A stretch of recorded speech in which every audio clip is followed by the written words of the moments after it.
MF Tip is an app that adds a tip modal to your Shopify store.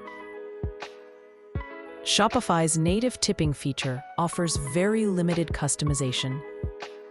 For example, on stores with a low average order value, you may want to show fixed amounts like $1, $3, $5 instead of percentages.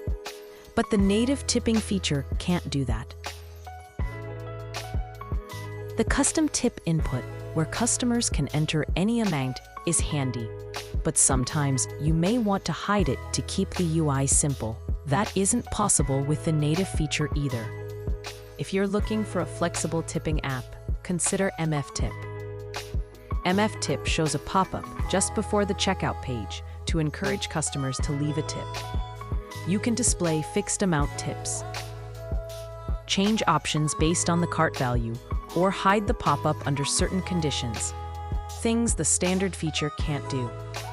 You can also customize the text and the modal to fit your store or markets without a tipping culture.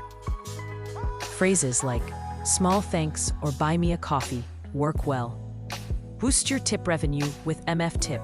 A free trial is available.